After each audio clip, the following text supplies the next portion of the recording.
Welcome to MarkScheme, exponential and log functions. Everything you need made visual. Here's a race. In gold, y equals x squared. A parabola, honest polynomial growth. In blue, y equals 2 to the x. An exponential, doubling every step. Early on, the parabola is actually ahead. But watch what happens as x grows. At x equals 4, they're level, both at 16. A heartbeat later, the exponential tears away and never looks back. This is the deep truth of this topic. Exponential growth eventually beats every polynomial, no matter how steep. And its mirror image, reflected across the line, y equals x, is the logarithm. Two curves. One relationship. Let's build them both. Here's exactly what we're ticking off, straight from your syllabus. Two subtopics paired, because they belong together. 2.9. The graphs of exponential functions, a to the x and e to the x, each with the horizontal asymptote. The graphs of logarithmic functions, log base a and the natural log, each with a vertical asymptote. And the behavior of growth, when the base is bigger than 1, versus decay, when it's between 0 and 1. And 2.10. Solving equations both analytically and graphically, using technology when there is no clean analytic route, and applying all of it to real-life situations. Start with the exponential graph. In an exponential function, the variable sits up in the power, y equals a to the x, for a positive base a. Take y equals 2 to the x in blue. It climbs, slowly at first, then explosively. The natural exponential, e to the x, in green, has almost the same character. E is just a special base, about 2.7. 3 features every exponential shares. It passes through 0, 1, because anything to the power 0 is 1. It stays strictly positive. The curve never dipped below the x-axis. And that x-axis, y equals 0, is its horizontal asymptote. As x heads to the left, the curve flattens toward it forever, never touching. Now flip the base. If the base is between 0 and 1, here y equals a half to the x. In gold, the same rules hold, but the curve falls instead of rises. That's decay. So a base bigger than 1 gives growth. A base between 0 and 1 gives decay. And both share the point, 0, 1, and the asymptote y equals 0. Same skeleton, mirrored. Here's the showpiece, and it recycles a big idea from the inverse functions video. A logarithm is the inverse of an exponential. It undoes it. And the graph of an inverse is always the mirror image of the original. Reflected across the dashed line, y equals x. So plot e to the x in blue, then fold it over that diagonal. Look what the reflection does to the asymptotes. The exponential's horizontal asymptote, the line y equals 0, reflects into the logarithm's vertical asymptote, the line x equals 0, the y-axis itself. As x creeps toward 0 from the right, the log plunges to minus infinity, hugging that vertical wall. And the exponential's point, 0, 1, becomes the log's point, 1, 0. And because they're inverses, each simply swaps input and output. The blue curve sends 0.7 up to about 2. The purple log takes that 2 straight back down to 0.7. Watch the point bounce between them. Notice too the log's domain. Only x bigger than 0. You can never feed a log a 0 or a negative number. It rises forever, but slowly, with no horizontal ceiling. Let's nail down that claim from the hook. and use a really steep polynomial this time, y equals x cubed, to make it a fair fight. Against it, e to the x. The cube leaps out ahead. For a while, it looks unbeatable. But here's the mechanism. A polynomial grows by multiplying its current size by a factor that keeps shrinking toward 1. An exponential multiplies by the same fixed factor, here, e, at every single step. Constant multiplier will always, eventually, swamp a fading 1. Push x far enough. And the exponential doesn't just win, it wins by a landslide. That is what powers every model of runaway growth. This is not abstract. Exponentials describe the real world. Whenever a quantity changes in proportion to how much is already there. On the left, growth. A population, or money at compound interest, doubling over equal periods and racing upward, modeled by n equals n's naught times e to the kt. On the right, decay. And this is where the asymptote earns its meaning. A hot cup of coffee cools fast at first, then slower, and levels off. It never drops below room temperature. So the model has a horizontal asymptote right there, at the temperature of the room. Radioactive half-life and drug concentrations behave the same way.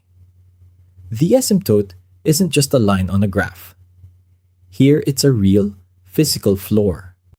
Now, subtopic 2.10. Solving. There are 2 roots, and knowing which to reach for is half the skill. First, analytic. The exact method from the logarithms video. If you can get the exponential alone on one side, take logs of both sides, and the power drops down. A to the x equals b gives x equals log b over log a. When the base is e, just use the natural log. X equals ln db. Clean, exact. And it's what paper 1 wants. But some equations have no analytic root at all. When the unknown appears both inside a power and outside it, algebra simply can't untangle them. That's when you graph. Enter each side as its own function. Graph both, and use your calculator's intersect tool to pin the crossing point. The x-coordinate is your solution to 3 significant figures. Analytic when the power stands alone. Graphical when it doesn't. Let's build a ladder of examples. Easy to hard, all my own. Example 1. Sketch y equals 2 to the x, and mark its key features. This is the plain exponential, no tricks. So it's really a test of whether you know the shape by heart. Pin down 3 points. At x equals 0, 2 to the 0 is 1. The curve crosses the y-axis at 0, 1. At x equals 1, it's at 2. At x equals minus 1, it's at a half. Join them with a smooth curve that rises to the right and flattens to the left. Then, the 2 features that earn the marks. The horizontal asymptote, y equals 0, which the left tail approaches but never meets, draw it dashed, and the fact that y stays positive everywhere. That's a full mark sketch. And e to the x looks just the same, only a touch steeper, since e is bigger than 2. Example 2 is the one examiners love, because it catches people out. Sketch y equals e to the x plus 3. The plus 3 lifts the whole graph up by 3 units. And crucially, it drags the asymptote up with it. This is a small taste of transformations. Our next video. So the horizontal asymptote is no longer y equals 0. It moves up to y equals 3. The curve now flattens toward that raised line on the left. For the y-intercept, set x to 0. E to the 0 is 1, plus 3 is 4. The point 0, 4. And the range is everything above the asymptote, y bigger than 3. Miss that the asymptote moved, and you lose easy marks. Example 3. Two equations where the power stands alone, so we solve exactly by logs. Part A, 2 to the x equals 10. The x is stuck up in the power, so take the log of both sides. The power law slides the x down to the front. X times log 2 equals log 10. Divide, and x is log 10 over log 2, which is about 3.32, sitting between 3 and 4, exactly as the graph would suggest. Part B uses the natural log, and it's even neater. E to the 0.5, x equals 4. Since ln undoes e directly, 0.5x equals ln 4. Multiply by 2, x equals 2 ln 4, about 2.77. When the base is e, always reach for ln. It saves you a whole line. On paper 1, you'd leave both answers exact, not as decimals. Example 4 is the one 2.10 was written for. Solve e is to the x equals 3 minus x. Try to do it by logs, and you hit a wall. The x lives both inside the exponential and outside it, in that 3 minus x. No amount of algebra can pull those apart. This is exactly a case with no analytic root. So we go graphical. Enter each side as its own graph. y1 is e to the x. y2 is 3 minus x. Graph them together, the exponential curving up, the straight line sloping down, and they cross exactly once. Run the calculator's intersect tool, and it drops a cursor on that meeting point. It reports x equals 0.792 to 3 significant figures. That single number is the whole solution, the x where the two curves agree. Whenever the unknown is tangled both in and out of an exponential or a log, don't fight it algebraically. Graph both sides and intersect. Example 5 brings both subtopics together on a real problem. My own numbers. A cup of coffee cools according to t equals 20 plus 75e to the minus 0.05t, with t in degrees and t in minutes. Notice the shape. 75 degrees of decay sitting on top of a floor of 20. That 20 is room temperature, the horizontal asymptote. Part A, the starting temperature. Set t to 0. E to the 0 is 1. So t is 20 plus 75, 95 degrees, piping hot. Part B, after 10 minutes. E to the minus 0.5 is about 0.61. Times 75 is about 45. Plus 20 gives roughly 65.5 degrees. Just substitution. Part C is the solving part. When does it reach 40 degrees? Set t to 40. Subtract the 20 floor. 75e to the power equals 20. So the exponential part is 20 over 75, about 0.27. The power stands alone now. So take the natural log. Minus 0.05. T equals ln of that, which gives t is about 26.4 minutes. Analytic where we can. And the asymptote told us the physics before we solved the thing. Now, the exam graph, other channels skip. 1. The big graph trap.